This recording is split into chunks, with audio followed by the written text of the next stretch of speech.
termo aqui. Demi, Fidália, V. Então esse termo aqui é mais simples, porque é um termo só. Então, Demi, Fidália é Demi, que está, Demi, que tio está. V. V é 0, V. Então esse termo vai dar um único termo, que é V, Demi, que tio está. Então, vamos colocar já as duas contribuições aqui. Então, vai ficar mais I, G',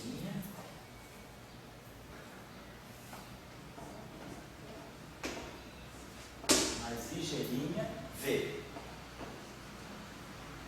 Aí fica Demi, que tio está, Demi.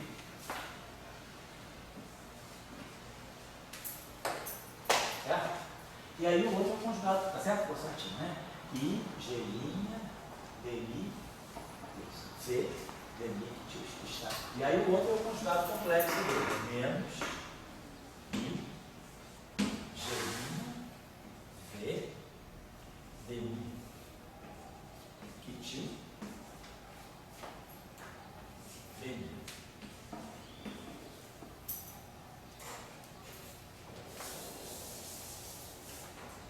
Certo? Então vamos começar a ver uma coisa aqui. Ó.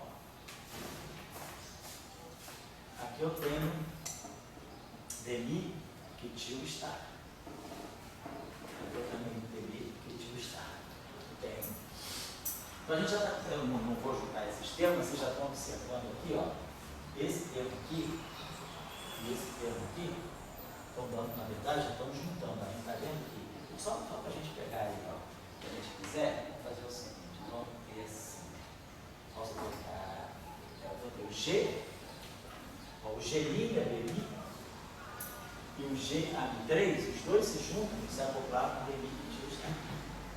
Então a gente já começa a ver que o Demi já está procurando o Ami3. Eles estão se acoplando no mesmo objeto. Aqui é a mesma coisa. O WI mais fica sozinho, o menos fica sozinho, mas esse campo aqui, ele já está forçando uma ligação do Ami3 com o Demi. E aqui é a mesma coisa. Então vamos ver que depois é justamente isso que vai acontecer. O Ami3 e o Demi, na hora do espectro de massa, o Ami3 e o Demi vão se combinar para formar o fóton, uma combinação vai dar o fóton, a outra combinação vai dar o Z0. Então a gente começa a ver que o papel do bóson de Higgs já está, o setor de Higgs, o que ele está fazendo, na verdade, já é aproximar o Ami3 do Demi. Já vai ficando claro. Então esse termo aqui já foi trabalhado. Então vamos trabalhar esse termo aqui. Esse termo aqui, ó, isso aqui, essa combinação é simétrica em AB. Se isso aqui é simétrico em AB, vai sobrar aqui a combinação simétrica em AB. Qual é a parte simétrica de sigma A, sigma B? É o meio de sigma A, sigma B, mais sigma B, sigma A, ou seja, é o meio do anticomputador. Então a parte simétrica de sigma A, sigma B é delta AB vezes a identidade. Então, devido, né, isso aqui vai ficar delta AB vezes a identidade. Porque isso aqui é simétrico em AB. Então, V da HV é V2. Então, esse termo aqui vai obrigar o A a ser igual ao B, então vai dar AMA, AMA, vai produzir um V2. E vai dar um V2 vem daqui e o delta B. Então, esse termo aqui fica bem simples, ele fica mais G2V2 sobre 4.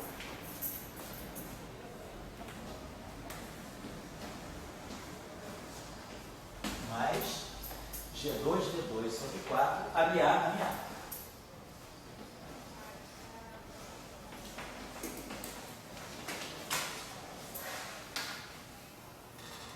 Que é o tipo de termo de massa, né? Termo de prova.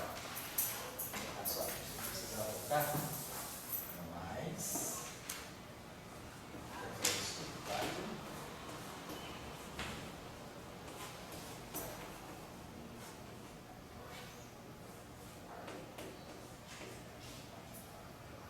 Aí o bicho pega, né? É. Agora vamos ver esse termo aqui. Esse termo aqui vai fazer um trabalho parecido com aquele. Eu vou ter, ó, AMI1, sigma 1, AMI2. Então, a combinação que nós vamos ter aqui vai ser sempre essa. Vedaglia, deixa o BB parado. Vou deixar G, G' e BB parados. Aí vai ficar Vedaglia, A, MIA, sigma A, V. Então isso aqui dá para nós. Vou fazer logo essa combinação. Isso aqui dá 0V, que é o Vedaglia. Essa combinação é aquela matriz de Pauli com os campos, né? Essa combinação está dando A, Mi3, A, Mi1, menos I, A, Mi2, A, Mi1 mais I, A, Mi2, menos A, Mi3. 0V. Certo? Então, essa combinação vai ficar. Esse termo aqui, esse produto aqui, vai dar para nós 0, AMI1 menos I, AMI2V, que não vai adiantar nada, porque vai bater com esse 0. Né? Quando eu fizer esse produto, eu vou produzir a primeira linha aqui, que é isso vezes isso, mais isso vezes isso. Mas isso vai estar multiplicando 0. Então, a primeira linha não é importante para a gente. O que vai ser importante vai ser a segunda linha, que vai dar 0 menos AMI3V. No fundo vai ficar 0 menos AMI3V. Isso não vai ser importante para nós. Então, no final de tudo, vai ficar menos V2 AMI3 ao quadrado. Então, esse termo aqui vai estar me dando, vai me sobrar daqui, vai ficar BMI a V2 AMI3, certo? Aquele termo todo, ele deu isso aqui, ó. Menos V2 AMI3. Aí isso aqui tudo, ó. 0V, a matriz de Pauli aqui nos campos, 0V. Então, ele produziu para nós simplesmente menos V2 AMI3. Então, vai dar para nós, esse termo aqui, vai dar para nós G', vou botar aqui, ó, G', BMI, V2, um sinal menos, AMI3. Vou botar esse termo.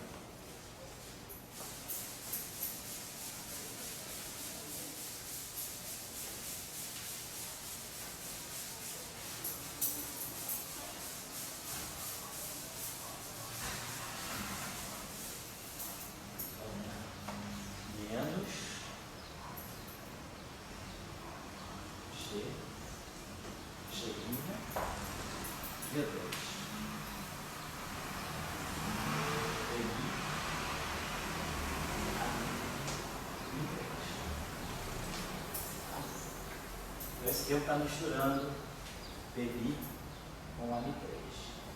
E, finalmente, o último termo. Mas o último termo é sempre Vedaglia vezes V2. Então, é mais G' ao quadrado, V2, mais G' ao quadrado, V2, BMI.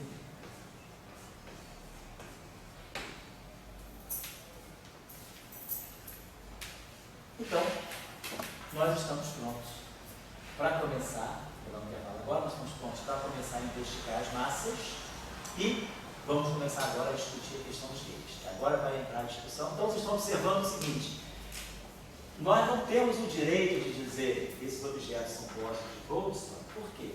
Porque o Q1 e o Q2 estão aqui. Aqui. E aqui eu tenho o Q3. Então, o Q1, Q2 e Q3, eles estão acoplados, eles estão mixados, eles têm mix com os bósons de gate. Então, na verdade, nós já aprendemos no nosso curso precedente, quando a gente estudou QT, que esses objetos geram propagadores mistos.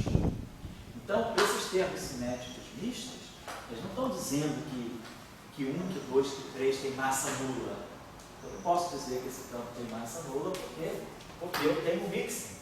O gradiente do campo com o campo vetorial. Se você lembrar lá daqueles modelinhos que nós estudamos na QED, Então, eles seriam bósons de Goldstone se não houvesse o acoplamento de gates. Se esses campos de gate estivessem ausentes, tudo pararia aqui, esses campos teriam massa nula. Mas agora, esses campos eles estão bilinearizados com os dados e com os eixos. Né? Então, nesse sentido, eles não estão dando, a gente pode dizer que eles são bósons de Goldstone, não tem massa nula. Então, nós vamos agora discutir qual é o significado desses campos que 1, que 2, que 3, que estão aqui. Tem um H embutido aqui também. Né? Tem um H. Dentro do que, não, perdão, dentro do que?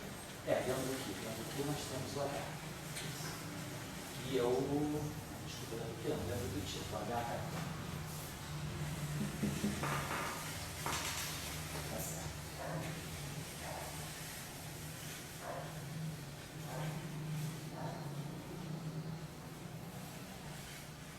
Até a gente pode até fazer uma coisa mais clara ainda. Só vou pegar esses dois termos aqui, só para vocês perceberem uma coisa. Antes de alguém falar. Esse termo aqui, ó, quem é o quitil? Quem é quitil? Quitil é H mais IQ3. O Ki é Q1 mais IQ2. Mas o quitil é o H mais IQ3. Vamos separar o Q3 do H. Então, se eu colocar aqui, esse termo aqui, ele vai estar dando para nós, ó, dmi. O H é real. Então vai colocar dmi-H menos I dmi-3. Esse termo aqui. Ó. E esse termo aqui de baixo, ele vai estar dando dmi-H mais I dmi-3. Só que esse termo aqui, ó, é menos IGV sobre 2. Então, esse termo aqui, ó, menos IGV sobre 2. Menos IGV sobre 2, está multiplicando esse cara aqui. Vamos substituir. Aqui tem o atrito. Eu vou pegar esse termo, essa combinação aqui, ó, é essa aqui. Então, quando eu multiplicar por A3 e por menos IGV sobre 2, e somar com esse termo aqui, que é A3 e mais IGV sobre 2, esse termo que tem H aqui, o dmi-H daqui e o dmi-H daqui vão se cancelar. Não, o IQ3 vai cancelar. Tem menos IGV, ó. É menos, tá certo? Tá certo? Sim. Então tá. Então o H cancela. Esse termo aqui se soma, porque fica menos I com menos I dá menos 1, e aqui dá mais I com mais I que dá menos 1. Então, eu vou apagar isso aqui e vou colocar o seguinte. Esse termo aqui, o H, esse H não vai ter. Então, quem vai estar mixado com o AMI3 é o menos, né, nós vamos produzir o menos GV sobre 2 menos GV sobre 2. Então, vamos produzir aqui no final de tudo, ó, o menos GV. O I cancela, então fica menos IGV ou menos, então, menos, e o fator 2 some também, porque se some, então, e dá dmi-3. Termo aqui, simplifica desse modo e esse aqui também. Esse aqui sai.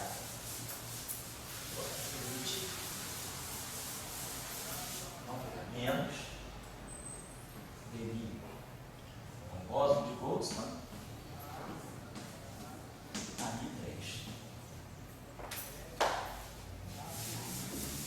Aqui não, né? Aqui é que 1 mais IQ2 e 1 menos IQ3. Não tá. E vamos dar uma olhada aqui no B. Aqui no B, a mesma coisa. Esse termo aqui, ó, ele vai produzir dmi-H menos I dmi-3. Esse aqui vai produzir dmi-H mais I dmi-3. Então, como tem IG dmi sobre 2, né? O primeiro tem mais I G', e o segundo tem menos I G', então o H desacopla do dmi, desmixa, né? Quebra o mix. E aquele lá vai ficar I com menos I dá 1, menos I com I dá 1. Então esses dois termos vão se somar. Vai dar esse fator aqui, vai dar mais, esse vai ficar positivo, né? Então vai ficar menos I com I dá 1. Então vai ficar G', G',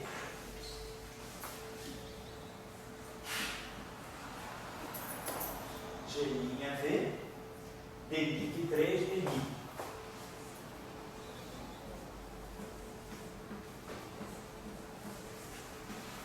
E esse termo aqui vai ficar G' V, Demic 3, Demic. Então se soma também.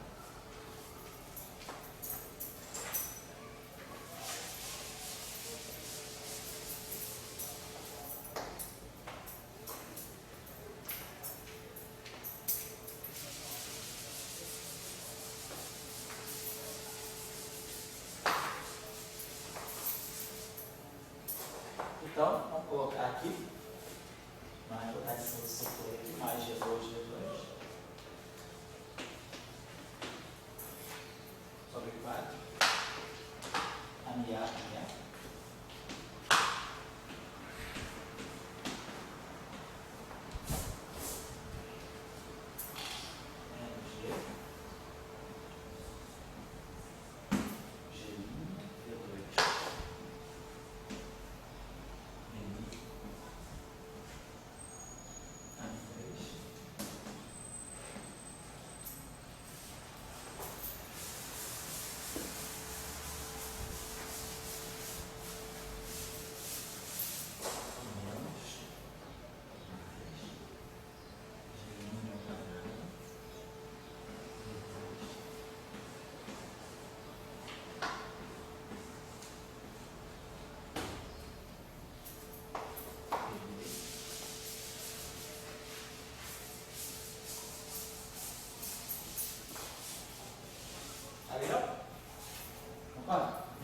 Então, vocês estão observando o seguinte, olha que esse fato também é geral.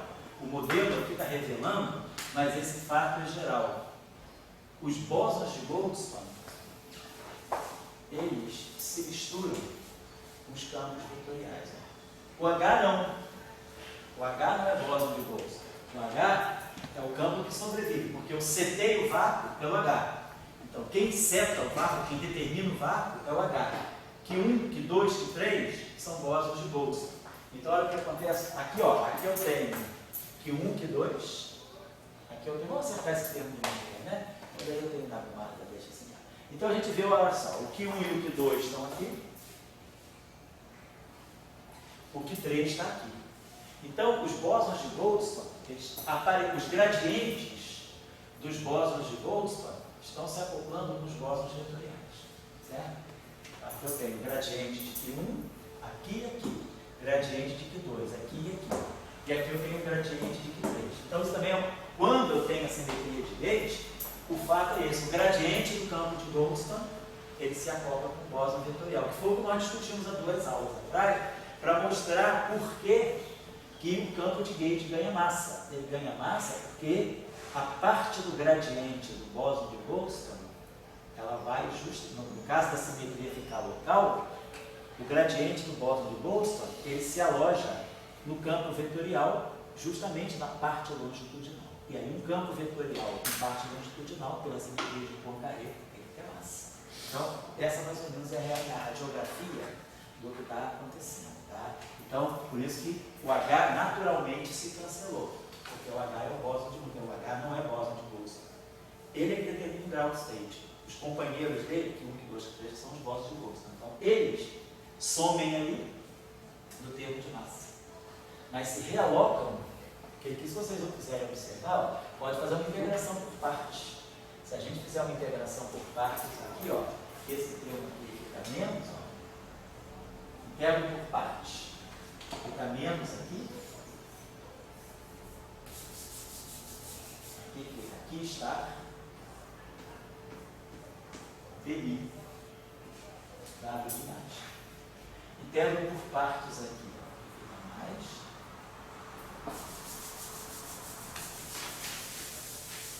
E Demi, dado de menos. Integro por partes aqui.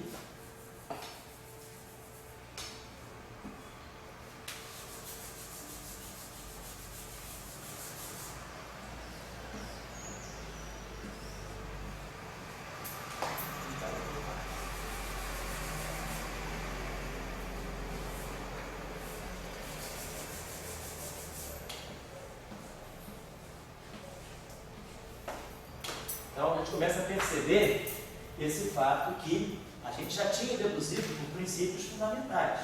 A gente não precisou fazer esse cálculo para chegar a essa conclusão. Então, o que a gente vê é que, justamente, as partes longitudinais dos bósons de gate, elas se acoplam com os bósons. Então, aqui eu tenho uma outra parte longitudinal, um outro campo de gate aqui, um outro campo de gate.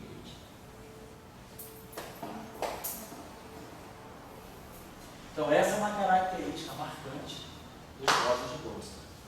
Acoplarem-se, eles desaparecem no potencial, eles desaparecem em termos de massa e eles se realojam na parte longitudinal dos campos vetoriais. Por isso que os campos vetoriais vão ganhar massa. Então, esse degrau de contrarrelé. Então, vamos dar um intervalo, é meio-dia e 20. Vamos dar um intervalo até meio-dia e 40. E daí a gente vai até as 2 horas.